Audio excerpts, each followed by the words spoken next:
Nagaveni Achar's kitchen. ಇವತ್ತು ನಮ್ಮ ಕಿಚನಲ್ಲಿ ಒಂದು ಸ್ಪೆಷಲ್ ರೆಸಿಪಿ ತಯಾರು ಮಾಡ್ತಾ ಇದ್ದೀನಿ. ನಾಟಿ ಕೋಳಿ ಗ್ರೇವಿ. ನಾಟಿ ಕೋಳಿ ಗ್ರೇವಿ ಇದು ಚಪಾತಿ ಜೊತೆಗೆ, ಪೂರಿ ಜೊತೆಗೆ, ದೋಸೆ, ಇಡ್ಲಿ ಎಲ್ಲದರ ಜೊತೆಗೂ ಕಾಂಬಿನೇಷನ್ ತುಂಬ ಚೆನ್ನಾಗಿರುತ್ತೆ. ಹಾಗೆಯೇ ತುಂಬ ಈಸಿ ಈ ರೆಸಿಪಿ ಮಾಡೋದಕ್ಕೆ, ತುಂಬ ಸುಲಭವಾದ ರೆಸಿಪಿ ಅಂತ ಹೇಳ್ಬೋದು. ಹಾಗೆ ತುಂಬ ಟೇಸ್ಟಿಯಾಗೂ ಇರುತ್ತೆ. ಸೊ ಬನ್ನಿ ನಾಟಿ ಕೋಳಿ ಗ್ರೇವಿ ಹೇಗೆ ಮಾಡೋದು ನೋಡ್ಕೊಳ್ಳೋಣ.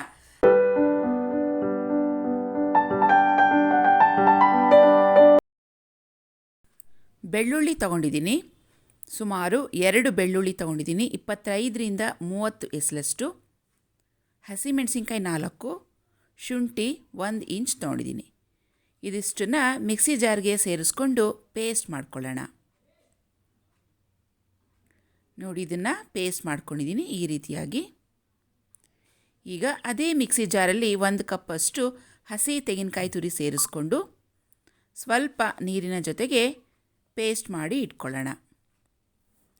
ನೋಡಿ, ಈ ರೀತಿ ನುಣ್ಣಕ್ಕೆ ರುಬ್ಬಿರಬೇಕು. ನಾಟಿ ಕೋಳಿ ತೊಗೊಂಡಿದ್ದೀನಿ. ಸುಮಾರು 1-1.25 kg ಇದೆ. ಇದಕ್ಕೆ ಸ್ವಲ್ಪ ಅರಿಶಿನ ಸೇರಿಸಿ ಚೆನ್ನಾಗಿ ವಾಶ್ ಮಾಡಿ ಇಟ್ಕೊಂಡಿದ್ದೀನಿ. ಸ್ವಲ್ಪ ದಪ್ಪವಾಗಿ ಪೀಸ್ಗಳನ್ನು ಕಟ್ ಮಾಡ್ಕೊಂಡಿರಬೇಕು. ತುಂಬ ಸಣ್ಣಕ್ಕೆ ಮಾಡಬಾರ್ದು. ನೋಡಿ, ಈ ರೀತಿ ಮೀಡಿಯಮ್ ಆಗಿ ಕಟ್ ಮಾಡಿರಬೇಕು. ಹಾಗೆಯೇ ಇಲ್ಲಿ ವುಡ್ ಪ್ರೆಸ್ಡ್ ಪೀನಟ್ ಆಯಿಲನ್ನು ತೊಗೊಂಡಿದ್ದೀನಿ. ಒಂದು ಪ್ರೆಷರ್ ಕುಕ್ಕರ್ನಲ್ಲಿ 2-3 ಟೇಬಲ್ ಸ್ಪೂನಷ್ಟು ಆಯಿಲನ್ನು ಸೇರಿಸ್ಕೊಳ್ಳೋಣ. ಒಂದು 4 ಲವಂಗ, 2 ಪೀಸಷ್ಟು ಚಕ್ಕೆ, ಹಾಗೆಯೇ 2-3 ಈರುಳ್ಳಿಯನ್ನು ಸಣ್ಣದಾಗಿ ಕಟ್ ಮಾಡಿಕೊಂಡು ಒಗ್ಗರಣೆಗೆ ಸೇರಿಸ್ಕೊಳ್ಳೋಣ. ಈರುಳ್ಳಿಯನ್ನು ಸ್ವಲ್ಪ ಚೆನ್ನಾಗಿ ಬಾಡಿಸ್ಕೋಬೇಕು.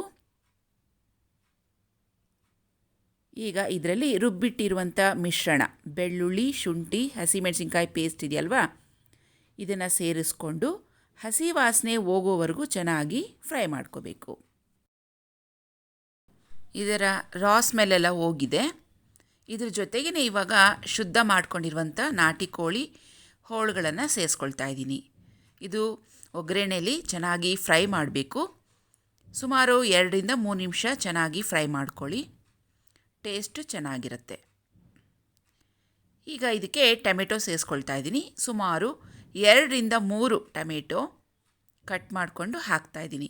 ಅರಿಶಿಣದ ಪುಡಿ ಅರ್ಧ ಟೀ ಸ್ಪೂನ್, ಹಾಗೆಯೇ ಉಪ್ಪು ರುಚಿಗೆ ತಕ್ಕಷ್ಟು ಸೇರಿಸ್ಕೊಳ್ತೀನಿ. ಧನಿಯಾ ಪುಡಿ ಹಾಕ್ಕೊಳ್ಳೋಣ. ಸುಮಾರು 2 ಟೀ ಸ್ಪೂನಷ್ಟು ಧನಿಯಾ ಪುಡಿ ಹಾಕಿದ್ದೀನಿ. ಹಾಗೆಯೇ ರೆಡ್ ಚಿಲ್ಲಿ ಪೌಡರ್ ಸೇರಿಸ್ತಾ ಇದ್ದೀನಿ. ನಿಮ್ಮ ಖಾರಕ್ಕೆ ಎಷ್ಟು ಬೇಕೋ ನೋಡಿಕೊಂಡು ಹಾಕ್ಕೊಳ್ಳಿ. ನಾನಿಲ್ಲಿ 2-2.5 ಟೀ ಸ್ಪೂನಷ್ಟು ಸೇರಿಸಿದ್ದೀನಿ. ಇದನ್ನೆಲ್ಲ ಒಮ್ಮೆ ಚೆನ್ನಾಗಿ ಮಿಕ್ಸ್ ಮಾಡ್ಕೊಳ್ಳೋಣ. ಈಗ ಚಿಕನ್ ಮಸಾಲ ಪುಡಿಯನ್ನು ಸೇರಿಸ್ಕೊಳ್ತಾ ಇದ್ದೀನಿ. ಸುಮಾರು 1 ಪ್ಯಾಕಷ್ಟು ಇದೆ. ಇದು 10 ರೂಪೀಸ್ ಪ್ಯಾಕ್ ಚಿಕನ್ ಮಸಾಲ ಪುಡಿ. ಸುಮಾರು 2 ಸ್ಪೂನಷ್ಟು ಇರುತ್ತೆ. ಮಸಾಲ ಪುಡಿ ಎಲ್ಲ ಹಾಕಿದ್ಮೇಲೆ ಒಮ್ಮೆ ಚೆನ್ನಾಗಿ ಇದನ್ನು ಮಿಕ್ಸ್ ಮಾಡ್ಕೊಳ್ಳೋಣ. ಈಗ ರುಬ್ಬಿಟ್ಕೊಂಡಿರುವಂಥ ತೆಂಗಿನಕಾಯಿ ಪೇಸ್ಟನ್ನು ಸೇರಿಸ್ಕೊಳ್ತಾ ಇದ್ದೀನಿ. ತೆಂಗಿನಕಾಯಿ ಹಾಕೋದ್ರಿಂದ ಗ್ರೇವಿ ನಮಗೆ ತಿಕ್ಕಾಗಿ ಬರುತ್ತೆ, ಹಾಗೆ ಟೇಸ್ಟು ಕೂಡ ಚೆನ್ನಾಗಿರುತ್ತೆ. ಅರ್ಧ ಗ್ಲಾಸಷ್ಟು ನೀರು ಕೂಡ ಸೇರಿಸ್ಕೊಳ್ಳೋಣ.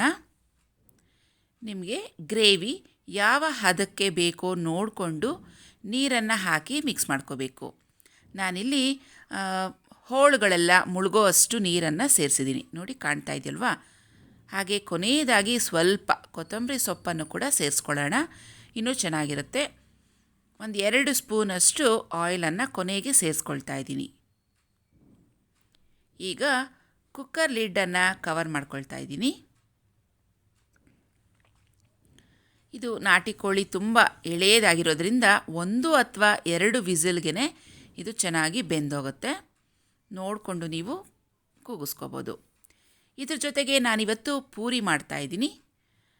ಗೋಧಿ ಹಿಟ್ಟು ತೊಗೊಂಡಿದ್ದೀನಿ. ಸುಮಾರು 1 ಬೌಲಷ್ಟು. ಸ್ವಲ್ಪ ಉಪ್ಪು, ಸ್ವಲ್ಪ ಸಕ್ಕರೆ, ಹಾಗೆಯೇ 2-3 ಸ್ಪೂನಷ್ಟು ಚಿರೋಟಿ ರವೆಯನ್ನು ಹಾಕ್ತಾಯಿದ್ದೀನಿ.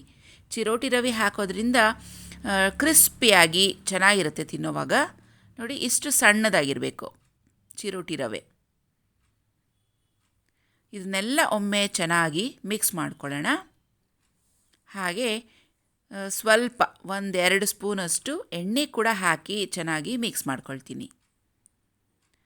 ಕ್ರಿಸ್ಪಿಯಾಗಿ ಚೆನ್ನಾಗಿ ಬರುತ್ತೆ. ಈಗ ಇದಕ್ಕೆ ಅವಶ್ಯಕತೆ ಇದ್ದಷ್ಟು ನೀರನ್ನು ಸೇರಿಸ್ಕೊಂಡು ಚಪಾತಿ ಹಿಟ್ಟಿಗಿಂತ ಸ್ವಲ್ಪ ಗಟ್ಟಿಯಾಗಿ ಕಲಿಸ್ಕೋಬೇಕು. ತುಂಬ ತೆಳುವಾಗಿ ಹೆಚ್ಚಿಗೆ ನೀರು ಹಾಕಿ ಕಲಿಸ್ಬಿಟ್ರೆ ಫ್ರೈ ಮಾಡಿದಾಗ ಅದು ತುಂಬ ಎಣ್ಣೆ ಎಳ್ಕೊಳತ್ತೆ ಪೂರಿ. ಆದ್ದರಿಂದ ಸ್ವಲ್ಪ ಗಟ್ಟಿಯಾಗಿಯೇ ನಾವು ಇದನ್ನು ಕಲಿಸ್ಬೇಕು. ಈಗ ಇದನ್ನು ಉಂಡೆಗಳಾಗಿ ಮಾಡ್ಕೊಳ್ತಾ ಇದ್ದೀನಿ. ತುಂಬ ಗಟ್ಟಿಯಾಗೂ ಕಲಿಸ್ಬಾರ್ದು, ಏಕೆಂದರೆ ನಮಗೆ ಲಟ್ಸೋದಕ್ಕೆ ತುಂಬ ಕಷ್ಟ ಆಗುತ್ತೆ. ಚಪಾತಿ ಹಿಟ್ಟಿಗಿಂತ ಒಂದು ಹದ ಗಟ್ಟಿಯಾಗಿ ಕಲಿಸ್ಕೋಬೇಕು. ಈಗ ಇದನ್ನು ಚಿಕ್ಕ ಚಿಕ್ಕ ಉಂಡೆಗಳಾಗಿ ಕಟ್ ಮಾಡ್ಕೊಂಡಿದ್ದೀನಿ. ಬನ್ನಿ ಇವಾಗ ಇದರಲ್ಲಿ ಪೂರಿಗಳಾಗಿ ಲಟ್ಟಿಸ್ಕೊಳ್ಳೋಣ.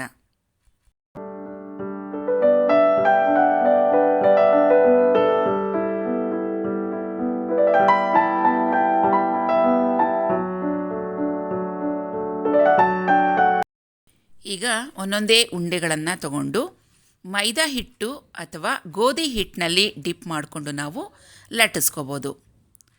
ಪೂರಿ ಪ್ರೆಸ್ಸರ್ ಇದ್ದರೆ ಅದರಲ್ಲೂ ಸಹ ನೀವು ಪ್ರೆಸ್ ಮಾಡ್ಕೋಬೋದು. ಇಲ್ಲ ನಿಮಗೆ ರೌಂಡ್ ಶೇಪಾಗಿ ಲಟ್ಸೋದಕ್ಕೆ ಬರುತ್ತೆ ಅಂದರೆ ಲಟ್ಟಿಸ್ಬೋದು. ತುಂಬ ರೌಂಡಾಗೇ ಇರಬೇಕು ಅಂತೇನಿಲ್ಲ, ನಿಮಗೆ ಹೇಗೆ ಬರುತ್ತೋ ಹಾಗೆ ಮಾಡ್ಕೊಳ್ಳಿ.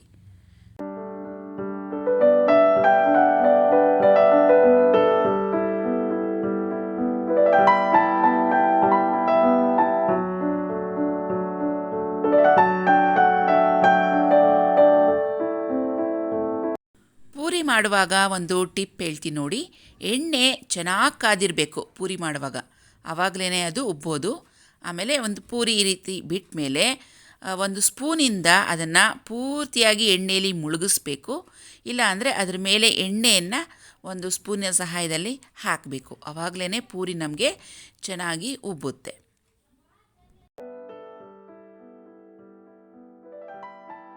ಹಾಗೆಯೇ ಈ ಕಡೆ ಪೂರಿಗಳು ಕೂಡ ಒಂದೊಂದಾಗಿ ನಾನು ಫ್ರೈ ಮಾಡಿ ತೆಗಿತಾ ಇದ್ದೀನಿ. ಮೊದಲಿಗೆ ಎಲ್ಲ ಲಟ್ಟಿಸ್ಕೊಬಿಡ್ತೀನಿ, ಆಮೇಲೆ ಒಟ್ಟಿಗೆ ಫ್ರೈ ಮಾಡ್ಕೊತೀನಿ.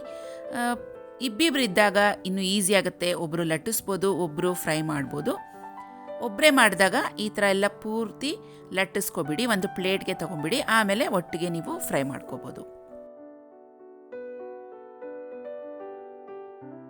ಪೂರಿ ಎಷ್ಟು ಚೆನ್ನಾಗಿ ಉಬ್ಬಿದೆ ಅಲ್ವಾ ನೋಡಿ. ಕ್ರಿಸ್ಪಿಯಾಗಿ ಕೂಡ ಆಗಿದೆ. ತುಂಬ ಚೆನ್ನಾಗಿ ಬಂದಿದೆ ಪೂರಿಗಳಂತೂ. ನೀವು ಹೀಗೇ ಟಿಪ್ಸ್ ಫಾಲೋ ಮಾಡಿ ನೋಡಿ.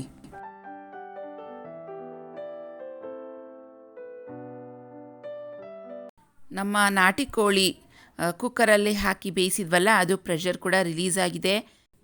ಬನ್ನಿ ಈಗ ನಾಟಿ ಕೋಳಿ ಗ್ರೇವಿ ಪ್ರೆಷರ್ ಬಿಟ್ಟಿದೆ, ಓಪನ್ ಮಾಡಿ ನೋಡೋಣ. ನೋಡಿ ತುಂಬ ಚೆನ್ನಾಗಿ ಗಟ್ಟಿಯಾಗಿ ಆಗಿದೆ. ಈ ರೀತಿ ಒಮ್ಮೆ ನೀವು ಟ್ರೈ ಮಾಡಿ ನೋಡಿ. ನಮ್ಮ ಚಾನಲ್ನಲ್ಲಿ ಸುಮಾರಷ್ಟು ನಾಟಿ ಕೋಳಿ ಸಾಂಬಾರುಗಳು, ಗ್ರೇವಿಗಳು, ಸೈಡ್ ಡಿಶ್ಶು, ರೆಸಿಪಿಗಳೆಲ್ಲ ಹಾಕಿದ್ದೀನಿ. ಒಮ್ಮೆ ನೀವು ಚೆಕ್ ಮಾಡ್ಕೋಬೋದು. ಇದು ಇವತ್ತು ತೋರಿಸಿರೋಂಥದ್ದು ಸಿಂಪಲ್ ಟೆಕ್ನಿಕ್. ತುಂಬ ಕಮ್ಮಿ ಸಾಮಗ್ರಿಗಳಲ್ಲಿ ನಾಟಿ ಕೋಳಿ ಗ್ರೇವಿ ಹೇಗೆ ಮಾಡ್ಕೋಬೋದು ಚಪಾತಿ ಪೂರಿಗೆ ಅಂತ ತೋರಿಸಿದ್ದೀನಿ. ಇದು ಕೂಡ ತುಂಬಾ ಚೆನ್ನಾಗಿರುತ್ತೆ. ಇದಕ್ಕೆ ಹೆಚ್ಚು ಸಾಮಗ್ರಿಗಳು ಹಾಕಬೇಕು ಅಂತ ಏನಿಲ್ಲ. ನೀವು ಒಮ್ಮೆ ಹೀಗೆ ಟ್ರೈ ಮಾಡಿ, ಹಾಗೆ ಹೇಗೆ ಬಂತು ಅಂತ ನಿಮ್ಮ ಅಭಿಪ್ರಾಯಗಳನ್ನು ಕಮೆಂಟ್ ಬಾಕ್ಸ್ನಲ್ಲಿ ನೀವು ತಿಳಿಸ್ಬೋದು. ಹಾಗೆ ನಮ್ಮ ಚಾನಲನ್ನು ಇದುವರೆಗೂ ಯಾರೆಲ್ಲ ಸಬ್ಸ್ಕ್ರೈಬ್ ಮಾಡ್ಕೊಂಡಿದ್ದೀರೋ ನಿಮ್ಮೆಲ್ಲರಿಗೂ ನಮ್ಮ ಕಡೆಯಿಂದ ಥ್ಯಾಂಕ್ಸ್, ಧನ್ಯವಾದಗಳನ್ನು ಹೇಳ್ತಾ ಇದ್ದೀನಿ.